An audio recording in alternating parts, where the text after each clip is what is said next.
Hey, everybody. Dave Hagan here. Let's talk about intelligence, at least according to Steve Jobs. That's today on the Financial Wellness Podcast.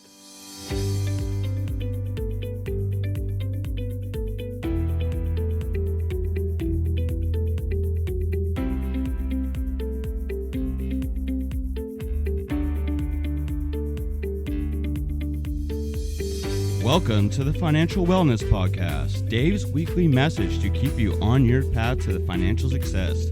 Here is your host, financial problem solver and talk show host, Dave Hagan. Hello, everybody, and welcome to this week's edition of the Financial Wellness Podcast, or the TFWP, as we like to call it. You're listening to episode 411.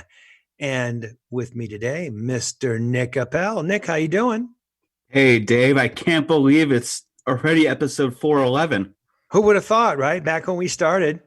Incredible. We're a good way into the fourth season, and we still have stuff to talk about. Go figure. Where do you come up with this stuff? I don't know. Hey, Brian Reed, everybody, is still on a much-deserved vacation. Look for him coming back from that vacation in a couple of weeks, and then the round table will be once again full. Although I think, Nick, you're going to be punching out here for a little while. Aren't you studying for a little quiz coming up? Oh, yeah. Let's talk about something else, Dave. Just a little quiz called the California Bar Exam. Oh, man. I just got my prep books, and they weighed 16 pounds. Well, I mean, if nothing else, you'll be in good shape. You'll have great biceps from lifting these books. Yeah. Anyway, new topic, Dave. New topic. Well, what I want to talk about today is intelligence. And I saw an interesting article in Inc. magazine written by Jeff Hayden. Check it out. I don't read Inc. consistently, but when I do, I usually find a couple of interesting things. And it was about how to increase your intelligence. And it caused me to start thinking about this whole topic of intelligence. And Hayden says that Jeff Bezos, and we all know Bezos from Amazon, richest man in the world, at least most weeks, said that the best indicator of high intelligence is a willingness to change your mind. Steve Jobs defined it differently. He said a lot of it's memory, but a lot of it's the ability to zoom out.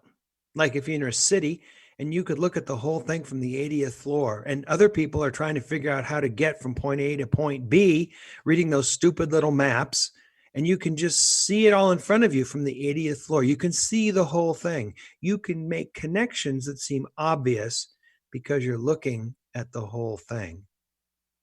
So according to Jobs, intelligence is based on connecting the dots. I kind of think of it as looking at the big picture. And I've been saying this for years. Hey, look at the big picture. For a local magazine, I wrote a column for 4 or 5 years. And I was talking to one of the readers at the coffee shop one day. And he said, I think one of the themes that goes through your column is look at the big picture. So I got to tell you, I was feeling pretty full of myself when I saw that Steve Jobs says, look at the big picture. Now, apparently, there are at least 8 different types or forms of intelligence. I didn't know this.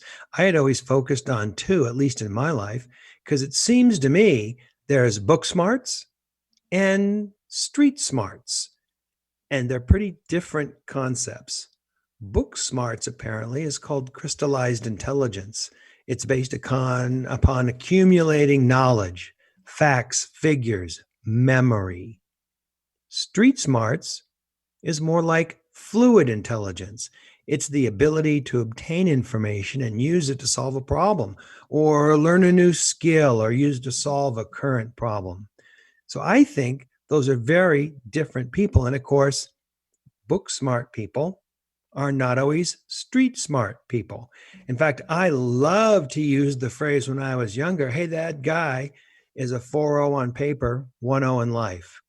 I mean, that was the guy that was the curve wrecker that was able to get the good grade, but my goodness, could barely pull on a pair of pants and a belt. And they made it difficult in school because they could get really good grades. But to apply it, a different skill. Plenty of people are book smart. Plenty of people are street smart. But those who are both, those who can do both, is the grand slam. And I think those are the people that change the world. Now, the process of increasing crystallized intelligence tends to be different from the process of fluid intelligence. If you want more book smarts, the process is simple. Read more books, go to more classes. The more you dive into a topic, the more you'll know. If you want more street smart, though, it requires you to really look into something thoroughly and then move on to something new over and over again. You need to compare those relationships. And I think that this is more difficult. It seemed to me that what Steve Jobs was talking about was more street smarts than he was talking about book smarts, because he was talking about connecting the dots and he was looking at different concepts and using them together. And yes, you need to have book smarts because you need to have dots to connect. But street smarts is what connects all the other dots. If I had to choose between the two, I would take both. Wouldn't you, Nick? Definitely would, Dave. I had to think about it for a second, but I think that is the whole enchilada. Right. But then if you had to choose between book or street, what would you take? Dave, it's interesting. It might be tangent or not, but in law school, they say the people who are always in the library, those are going to be the judges. Those are going to be the very high ups, the scholars. Those who, study a little bit, those are the people that just get by. But the great attorneys are going to be the people who are half in the library studying all the time and half not. And I think it's really similar to this. I think those who go farthest in life are half book smarts and half street smarts. And I don't know if I would pick one over the other. But what if you had to? Well, twist my arm harder, Dave. Jeez. I would take street smarts any day of the week. I was just going to say I would take street smarts just because, you could always get around everything if you're very street smart. Right. Well, and for that matter, book smarts can be acquired by a business by hiring smart people. They say Steve Jobs didn't write a lot of computer code. Rather, he hired people to write the code and then combined them with unique and different concepts and in unique and different ways. And I think that was what changed the world. I mean, the software was written for years by one fellow predominantly, and they were very successful. The fellow who wrote the code, I'm sure he made a lot of money over the years, but not Jobs money. But also I think, street smarts, having those street smarts are kind of like the it factor. You just have the it factor, like, oh, wow. And like what you were saying, how you can acquire book smarts. I don't know if you can necessarily acquire street smarts. I think it's almost kind of innate. You're kind of like born with it. Well, I think it can be developed, but it's got to be developed over time. And I think a lot of people are born with it. It is innate, but you've got to develop it. I like to think of myself as a street smart kind of person, but every morning I get up and I read the newspaper, whether I agree with their opinions or how they're casting the information or not. But I want a new field of data with which to move forward that day. And I can talk to somebody on the other coast and say, hey, did you read about that thing that happened in Florida? Or da, da, da, da, da. And it's amazing how much stuff that's in the newspaper can apply every day and give you examples of how to move things around and consider things and analyze it. I think that at least that's what I do. I mean, think about it. Jobs, the smartphone. Everybody carries a smartphone. Everybody has a smartphone. Remember when we had a little cell phone and it was a StarTAC and it flipped up and the antenna came up? Actually, it was pretty cool. I wish I had got one of those. But it was really hard to access the internet. And they weren't that flexible. I was going to say, I really like the flip phones because when I get pissed off, you just slam the phone together. Slam the phone. Yeah, as long as your finger ain't in there, right? Yeah. Even in remote parts of the earth now, I mean, even in remote desert regions or jungle regions or cold regions, everybody seems to have a smartphone. And in fact, Musk is putting up satellites that'll go all around the earth, and he'll have his own cellular network, even in the most remote parts of the world, because 100 or maybe even 1,500 of these satellites are going to be floating around the earth in a synchronous orbit, which means they stay basically in the same place at the same time. He's going to change communication. And despite the fact that that's so important, this smartphone is what I'm talking about. Think about it. It was Steve Jobs that combined the phone, internet access, and the text messaging, right? I mean, he said when he introduced, I mean, go back and look at the YouTube of when he introduced the phone. He says, it's one, it's two, it's three. And everybody was kind of laughing. And he says, you people don't understand this. These are his own employees. It's one, it's two, it's three. And it took 5, 6, 7 years for that to finally sink in. Everybody has them in their pocket now. It has changed the world. How about, Nick, how do you trade stock? What Cell device phone. do you use? Cell phone, iPhone. Absolutely. People are using, what's it called? Robinhood, which is a very easy program to use. Apparently it's on the cell phone. When I want to look at a stock quote, I go to the cell phone. If I want some information about what is the total United States debt, I type that in the browser on the cell phone, and I have the information of the world, of collective humanity, good and bad, at my fingertips. It's incredible. It's just incredible to me. Even Stephen Covey wrote in his book, The 7 Habits of Highly Effective People. He said one of those 7 habits is look at the big picture. Because he said, begin with the end in mind. But I think part of that is really look at the big picture. And we've talked about Covey stuff many times on the podcast, beginning with the end in mind. To me, it means look at the big picture. Take a look at the big picture. So, Nick, I was thinking about, your progress through law school even. Here you were working, you had a job, you were making decent money, not exactly what you wanted to do. But you looked at the big picture and said, I want to do something different. You had to radically change what was going on in your life. Oh yeah. You had to change the town that you were living in. Oh yeah. I couldn't even imagine where I was 3 years ago, and where I'm going to be in 3 years.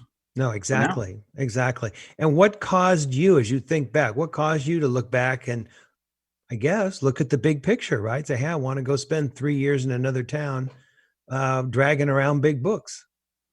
Well, first of all, you can't beat San Diego. If I had to pick a city to live in, it'd be San Diego.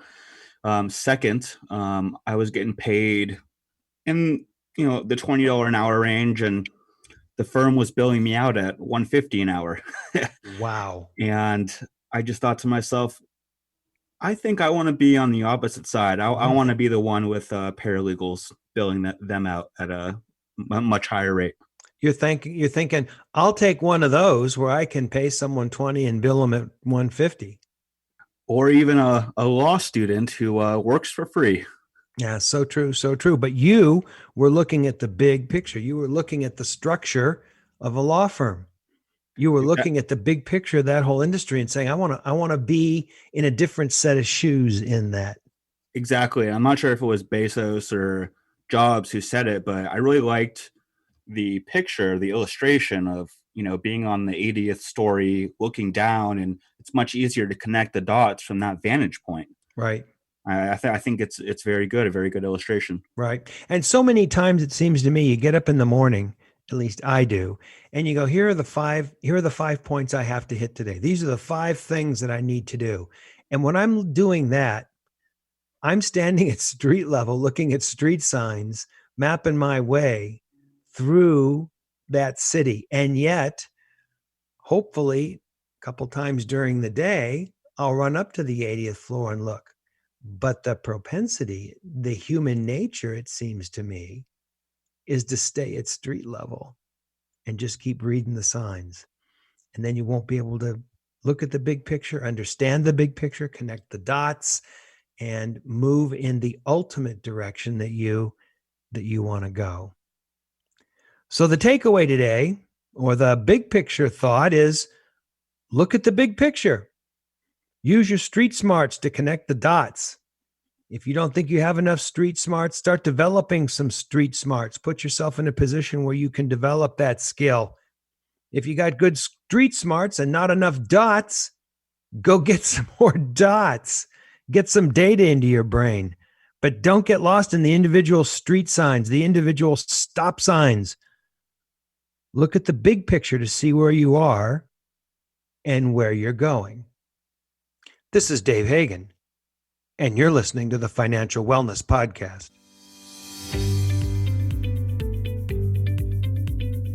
You've been listening to the Financial Wellness Podcast, Dave's weekly message to keep you on your path to financial success. If you have a question that you would like Dave to answer on the podcast, go to thefinancialwellnesspodcast.com. You can leave an audio message with one click of a button, or type your message into the question box. Either way, it's sent right to Dave's phone. Don't forget to subscribe to the podcast so you receive the new episode notifications. Let's listen in now as Dave answers some emails. All right, we got some emails. Nick, why don't you pull one out of there and read it off to me? All righty. So this one is from Terry. It says, Dave, my husband and I have been married for about 5 years. We both work and make a good living, making around $150,000 between the two of us. However, we also have no savings and $75,000 in debt. I'm trying to get my husband to sit down and draft out a plan for financial wellness. However, he doesn't like budgets, Dave. Any advice how to get him on board? Thanks a lot, Terry. Whoa, Terry, I got some very interesting comments, several comments here. First of all, your husband doesn't like budgets. Neither do I. So I'm not on board. I'm not digging it. Budgets are like a diet. When you're on it, you don't want to be on it. When you're on a diet, you're hungry. When you're on a budget, you want to spend money. I don't like budgets, never have. But a spending plan, that's something to chew on. Point number 2, you're making $150,000 between the two of you. You know, that probably puts you in the top 10, 15% nationally. It may not feel like it, but there's a lot of people out there just getting through paycheck to paycheck, not making $150,000, not making $100,000. So that is something to really appreciate and enjoy and be grateful for. We've talked about having an attitude of gratitude over the years here at TFWP. And I think that making 150 between the two of you is something to be very grateful for. Now, the third point, you're making 150, but you owe 75 in debt. So your debt to annual income ratio is, 1 to 2. Your debt is half of your annual income. And that is a point, especially if that's on high interest credit card debt, that's a point where it is very dangerous, very dangerous. If you get too much debt, you could become financially terminal. That debt is going to eat you alive unless you get your hands around that really, really quick. So I guess your question really was, though, how to get him on board. And I've got some thoughts. One, set up a time where the two of you are going to get away from everybody, whether it's a weekend or half a morning in a park or in a restaurant or something, where that's going to be the topic. That's just going to be the topic that you're going to talk about. You can't have interruptions when you're starting to move into this kind of thing. You need to have some reflective quality time, just the two of you. 2, don't talk about budgets. Talk about spending plans.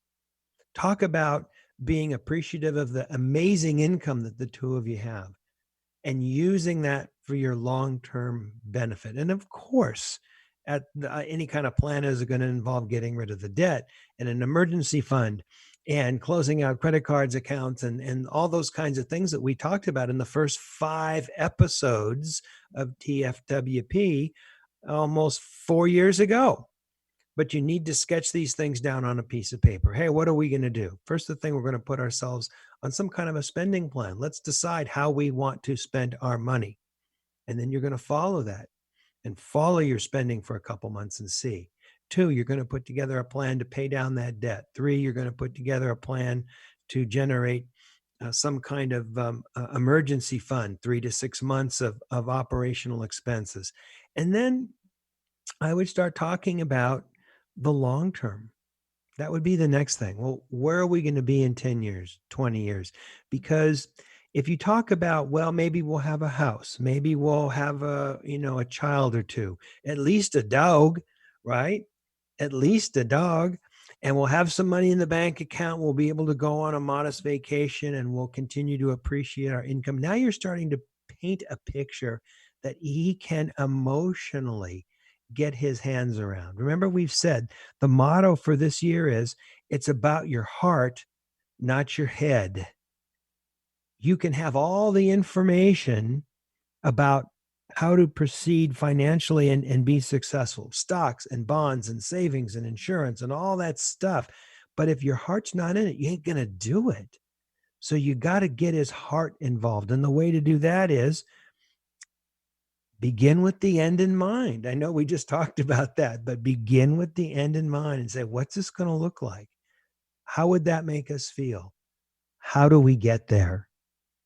And then you start to develop that plan. But if you don't get him on board emotionally, it's just not going to happen.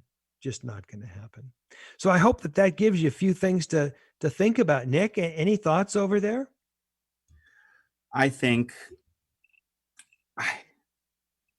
Dave, just like you, I don't like budgets, and I do think that everyone should have a way to limit their spending in certain ways. Sure. And besides that, I would just hope maybe your husband wants to come on the podcast and talk to Dave. Maybe we can do that. Now we could straighten things out, right? No, but that's exactly how I would do it. I would talk about, clean up some of the short-term mechanics, and then, work for the heart. How can you get there? What would this look like? How would this feel? How incredible would that be? I was talking to somebody Saturday night. I had some friends come over, and we were sitting in the backyard outside, totally social distanced.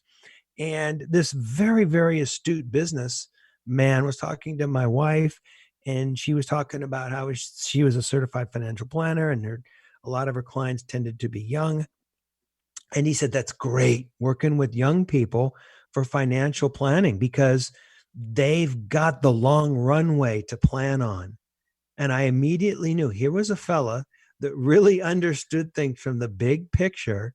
When you have a longer runway, you can be more successful because you have more 7-year periods for your savings to compound. You have a longer period of time to get to where you want to be. And that's pretty cool. But it takes looking at the big picture.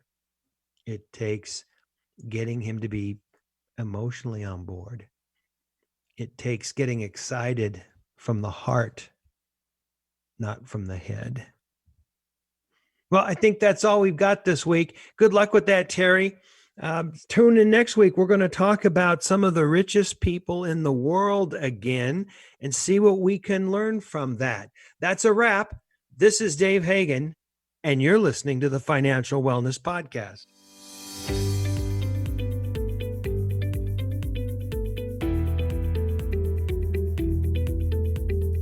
You've been listening to the Financial Wellness Podcast, Dave's weekly message to keep you on your path to financial success.